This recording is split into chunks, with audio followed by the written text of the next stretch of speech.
할렐루야. 오늘도 새벽에 만난 하나님 오신 여러분들을 우리 예수님의 이름으로 축복하고 환영합니다. 함께 기도하겠습니다. 모든 것이 은혜입니다. 오늘 하루 눈을 뜨고 하나님을 말씀으로 만날 수 있는 것이 은혜이고, 하나님이 우리를 사랑하셔서 이 자리에 초청해 주신 것 정말 큰 은혜입니다. 은혜를 감사로 알고 하나님 앞에 우리의 삶의 주권을 잘 내어드리고 순종하고 또 하나님 말씀 잘 따라 살아갈 힘과 또 용기와 또 능력을 주시옵소서. 사람 보고 살아가는 삶이 아니라 하나님만 바라보고 사는 삶에 훈련이 있게 하여 주시고, 그 과정이 쉽지 않다 할지라도 우리의 훈련이 헛된 것이 되지 않도록 하나님 우리 가운데 더욱더 은혜를 더하여 주옵소서. 예수님의 이름으로 기도합니다. 아멘. 우리에게 주신 하나님의 말씀은 야고보서 5장입니다. 1절부터 6절까지의 말씀을 같이 나누겠습니다. 야고보서 5장 1절에서 6절입니다. 들으라 부한자들아, 너희에게 이 말 고생으로 말미암아 울고 통곡하라. 너희 재물은 썩었고 너희 옷은 좀 먹었으며 너희 금과 은은 녹이 슬었으니 이 녹이 너희에게 증거가 되며 불같이 너희 살을 먹으리라. 너희가 말세에 재물을 쌓았도다. 보라, 너희 밭에서 추수한 품꾼에게 주지 아니한 싹시 소리 지르며 그 추수한 자의 우는 소리가 만군의 주의 귀에 들렸느니라. 너희가 땅에서 사치하고 방종하여 사륙의 날에 너희 마음을 살찌게 하였도다. 너희는 의인을 정죄하고 죽였으나 그는 너희에게 대항하지 아니하였도다. 아멘. 부유한 것에 대한 이야기를 합니다. 그래서 오늘 본문에 1절에 부한자들아 라고 말을 시작합니다. 들으라 부한자들아, 너희 부유한 자들아 꼭 이 말을 들어라. 하나님이 주시는 말씀입니다. 벌써 뉘앙스가 좋을 것 같은 뉘앙스는 아닙니다. 그리고 우리가 본문의 말씀을 보면 좋지 않습니다. 부유한 것이 죄인가요? 부유하면 잘못된 건가요? 절대 그렇지 않죠. 부한 것이 왜 죄가 될 수 있고, 내가 수고하고 애써서 모은 재물들이 왜 잘못된 것일 수 있겠습니까? 그런데 부한 자들에게 하는 이 통곡할 고생에 대해서 이야기합니다. 그들이 받을 고생, 왜 부자는 이런 고생을 받아야 될까? 이유는 3절 뒷부분에 보니까 너희가 말세에 재물을 쌓았도다. 아니, 말세에 재물을 쌓는 게 무슨 잘못입니까? 우리 노후 준비도 다 하고 나중에 살아갈 방법 그렇게 하지 않습니까? 그런데 그때에 이 야고보 사도가 쓴 그 시기에 이 믿음의 형제 자매들이 굉장히 곤고하고 어렵게 살고 있었던 사람들이 대부분이었죠. 그런데 그 상황 속에서 내가 먹고 살 것만 신경 쓰고 나만 배를 채우고 있었다는 것에 대해 이야기합니다. 그러면 그걸 넘어서 4절에 보니까 보라, 너희 밭에서 추수한 품꾼에게 주지 않은 싹시 소리 지르며 그 추수한 자의 우는 소리가 만군의 주의 귀에 들렸느니라. 이렇게 나옵니다. 심지어 자기 밭에서 일하는 사람들의 받아야 할 정당한 그 임금도 제대로 주지 않았다는 겁니다. 이쯤 되면 이제 그 부유함이 그냥 부유함이 아니구나 라는 생각을 하게 됩니다. 나눠줘야 될 것, 정당한 대가, 그것조차 나눠주지 않고 그것조차 살피지 않고 그마저도 자기의 몫으로 챙기고 있었던 사악한 사람들에 대해서 야고보 사도가 하는 겁니다. 가난한 품꾼들은 하루 벌어서 하루 먹을 수밖에 없습니다. 그러나 그 품꾼의 삭스를 주지 않는 건 그들의 가족이 배고파 죽을 수도 있는 상황에 직면하게 되는 겁니다. 그런데 그것들을 절대 돌아보지 않았다는 겁니다. 죄악을 범했다는 겁니다. 힘겨운 말세에 이와 같은 삶을 살았습니다.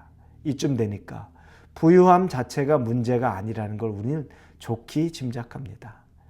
어떻게 부유해졌고 부유한 이후에 그 쌓은 부를 어떻게 사용하고 또 그 부를 쌓기 위해 내가 어떻게 사람들을 대하는가를 보라는 겁니다.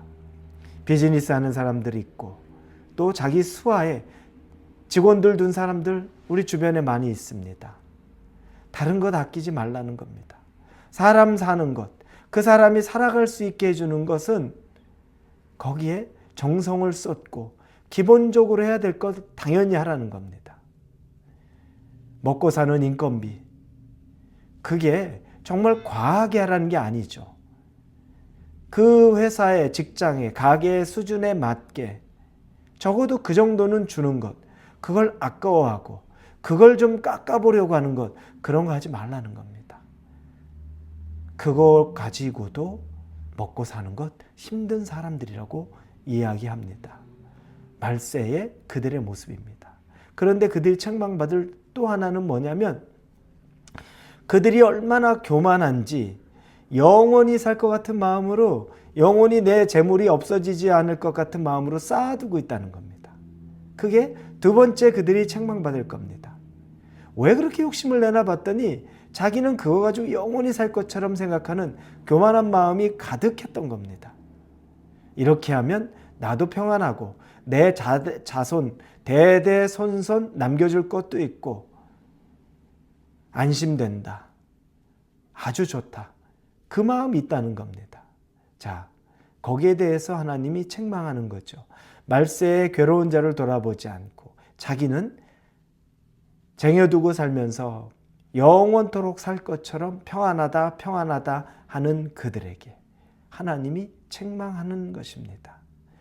이런 사람 가운데, 이런 사람 밑에서 애쓰고 수고했는데 대가도 받지 못하는 사람들이 본문에 보니까 대항하지 못한다고 이렇게 나옵니다. 6절에 너희는 의인을 정죄하고 죽였으나 그는 너희에게 대항하지 아니하였느니라. 그 사람들이 그렇게 해서 배고파서 죽어가고 학대받는 가운데 죽어가서도 대항하지 않았다는 겁니다. 사실 대항하지 못한 거죠. 무슨 대항할 힘이 있었겠습니까? 어떤 대항할 힘이 그 사람에게 있었겠습니까? 남들 사기를 쳐서 자기 배를 배불리하고 다른 사람들의 그 수고로운 그 품삯을 깎아서 내 배를 채워가고 심지어 그것들을 또 주지 않고 내 배를 채우는 그 악한 사람들에 대해서. 그런데 그 사람들은 저항할 것도 없는 사람들. 우리 주변에 얼마나 많습니까? 전세 사기를 당했다. 다른 사람들에게 사기를 당했다. 그런데 도피한 곳에서 그곳에서 떵떵거리고 자기 자녀들은 사립학교 보내면서 자기들은 초호화 생활하면서 그 피 같은 돈으로 사기친 돈으로 다른 사람들은 그래서 스스로 목숨을 끊기도 하고 이런 일들이 우리 주변에 얼마나 많이 있습니까? 그런데 정작 구제받을 길도 없고 어디 가서 평생 모은 돈 사기당한 돈 그거 다시 찾아올 능력도 없고 그렇게 죽어가고 그렇게 낙심해 가는 사람들 아무것도 할 수 없는 사람들 그 사람들이 있을 때 그때 하나님이 그걸 가만두지 않겠다는 겁니다. 그 사람들은 하지 못해도 하나님이 그들에게 징계하고 그들을 반드시 책망하겠다는 그 말씀으로 우리에게 써 있는 겁니다. 우리의 마음을 죄로 살찌게 하는 것 그들에게 반드시 닥칠 고난에 대해서 그래서 오늘 본문에서 이야기하고 있는 겁니다. 사랑하는 성도 여러분, 우리도 지금 똑같은 말세의 때를 살아갑니다. 우리는 어떤 마음으로 우리의 물질에 대해서 살고 있습니까? 주변을 돌아볼 마음이 있습니까? 아니 그것까지 아니라고 쳐도 혹시 주변의 어려운 사람들을 내가 밟고 일어서서 내가 그 자리에 부유함으로 서 있는 건 아닙니까? 다른 사람 피눈물 나게 해서는 안 됩니다. 그리고 더 나아가 우리에게 흘려보내라고 하는 그 물질들을 필요한 곳에 흘려보낼 수 있어야 합니다. 개인이 그렇고 가정이 그렇고 교회가 그 일을 해야 되는 겁니다. 썩어질 것에 쌓아두는 것이 아니라 어떻게 하면 하나님의 마음이 있는 곳에 우리의 마음도 흘러가야 될 것인가를 늘 고민하고 생각하는 저와 여러분이 될 수 있기를 예수님의 이름으로 축원합니다. 기도합니다. 흘려보내는 개인과 가정과 교회가 되기를 원합니다. 다른 사람들의 피눈물로 내가 부유해지는 것이 아니라 그 다른 사람, 피눈물을 흘리는 사람의 눈물을 닦아줄 수 있는 그 한 사람이 되기를 원합니다. 인도하여 주옵소서. 예수님의 이름으로 기도합니다. 아멘.